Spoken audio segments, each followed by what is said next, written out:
nuit semblait profonde, l'hiver interminable, les hommes asservis, les rois indétrônables, la guerre sur le monde, l'argent impitoyable, détruisait nos espoirs et nos châteaux de sable.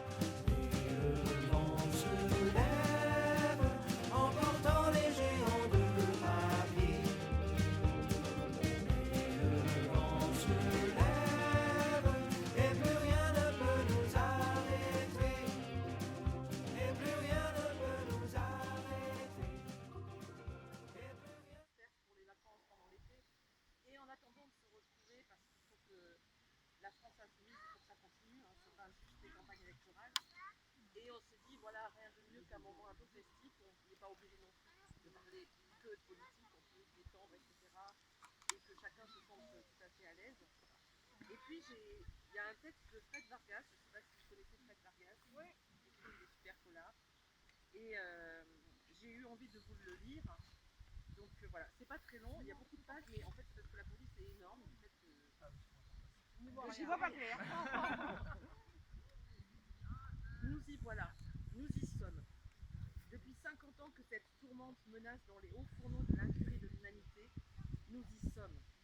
Dans le mur, au bord du gouffre, comme seul l'homme sait le faire avec brio, qui ne perçoit la réalité que lorsqu'elle lui fait mal.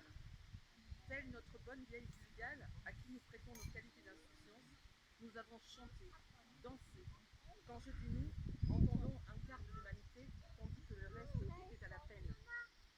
Nous avons construit la vie meilleure, nous avons jeté nos pesticides à l'eau, nos fumées dans l'air, nous avons conduit 3 voitures, nous avons vidé les mines, nous avons mangé des fraises du bout du monde, nous avons voyagé en tous sens, nous avons éclairé les nuits, nous avons chaussé des tennis qui clignotent quand on marche, nous avons grossi, nous avons mouillé le désert, acidifié la pluie, créé des clones, franchement, on peut dire qu'on s'est bien amusé.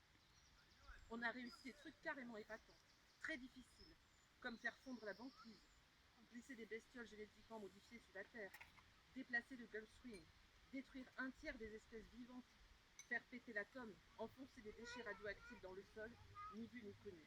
Franchement, on s'est marré. Franchement, on en a bien profité. Et on aimerait bien continuer, tant il va de soi qu'il est plus rigolo de sauter dans un avion avec des tennis lumineuses que de dîner des pommes de terre.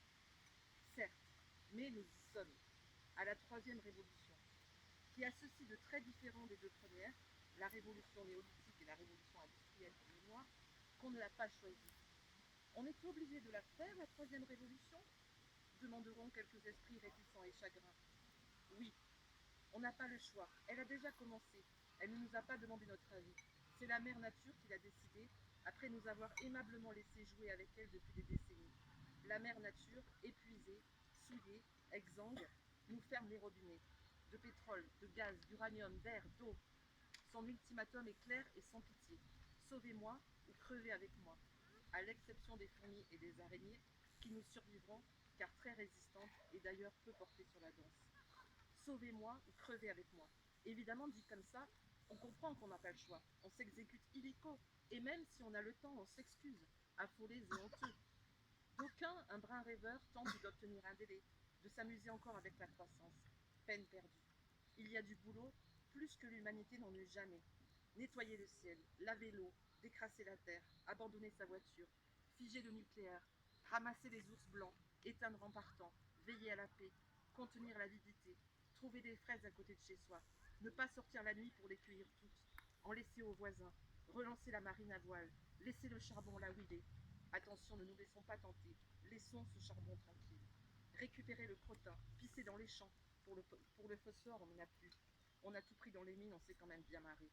S'efforcer. Réfléchir même. Et sans vouloir offenser avec un terme tombé en désuétude, être solidaire. Avec le voisin, avec l'Europe, avec le monde.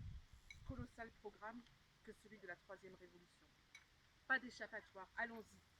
Encore qu'il faut noter que récupérer du crottin, et tous ceux qui l'ont fait le savent, est une activité foncièrement satisfaisante, qui n'empêche en rien de danser le soir venu, ce n'est pas incompatible, à condition que la paix soit là, à condition que nous contenions le retour de la barbarie, une autre des grandes spécialités de l'homme, sa plus aboutie peut-être.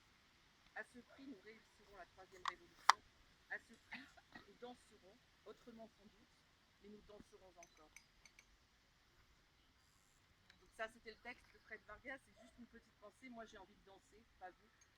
Je n'ai pas envie d'être en marche, derrière le Big Mac Macron.